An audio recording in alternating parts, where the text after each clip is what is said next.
အားလုံးမင်္ဂလာပါခင်ဗျာဒီနေ့မျှဝေပေးသွားမယ့်အကြောင်းအရာကတော့အမေရိကန်နိုင်ငံရဲ့ထောက်ပံ့ကူညီမှုနဲ့တူပေါ့လေဒါမြန်မာဘင်္ဂလားဒေ့ရှ်နေဆက်မှာကြီးမားတဲ့ပထဝီနိုင်ငံရေးပြောင်းလဲမှုကြီးဖြစ်လာနိုင်တယ်ဆိုပြီးတော့အိန္ဒိယနိုင်ငံရဲ့website တချို့ပါပေါ့လေပေါ်ပြလာကြတဲ့ပတ်သက်ပြီးတော့ကျွန်တော်ရဲ့အမြင်ကိုမျှဝေသွားမှာဖြစ်ပါတယ်အားလုံးလည်းသိပြီးဖြစ်တယ်ပေါ့လေ2024ခုနှစ်မှာကျွန်တော်နိုင်ငံနဲ့နာမည်ချင်းထိစပ်နေရပေါ့လေ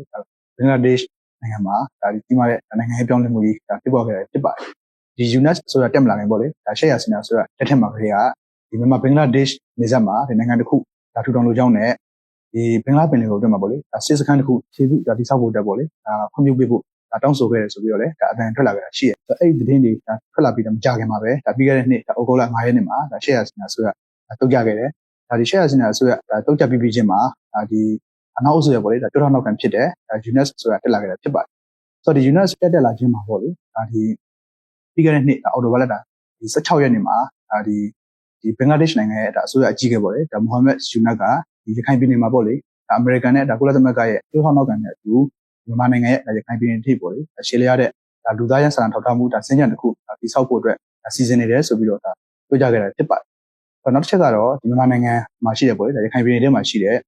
ဒီဘင်္ဂလီလူမျိုးတွေအတွက်တည်ရလွတ်လပ်တဲ့ပြည်နယ်တစ်ခုသတ်မှတ်ပြီးတော့ပေါ့လေဆွေးနွေးခဲ့ကြတာဖြစ်သလို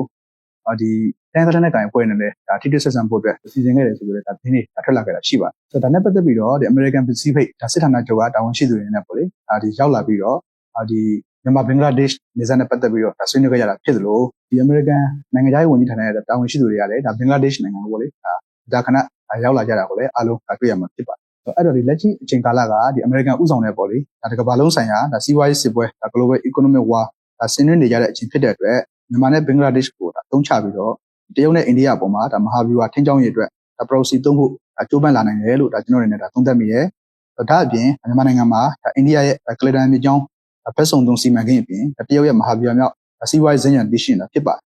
ယ်။ဒါအပြင်ရုရှားနိုင်ငံကလည်းနတ်ဆက်ကအစိုးရလက်ထက်မှာမြန်မာနိုင်ငံကိုမဟာဗျူဟာမြောက်မိတ်ဖက်နိုင်ငံဖြစ်နေသတ်မှတ်ပြီးတော့ယင်းနှိမ့်မြှုပ်နှံမှုတွေလှုပ်လာခဲ့တာကိုလည်းအားလုံးတွေ့ရမှာဖြစ်ပါတယ်။ဆိုတော့နောက်ဆုံးပြောချင်တာကတော့အခုလိုမျိုးအကျိုးစီးပွားများတဲ့မြန်မာနိုင်ငံကိုပေါ့လေအမေရိကန်နိုင်ငံအနေနဲ့ဒီဘင်္ဂလားဒေ့ရှ်ဂျာခံထားပြီးတော့ပေါ့လေဂျာခံစစ်ပွဲတစ်ခုတေချာပေါက်လုပ်ကိုလုပ်နိုင်တယ်လို့ကျွန်တော်အနေနဲ့သုံးသပ်မိပါတယ်အားလုံးကိုကျေးဇူး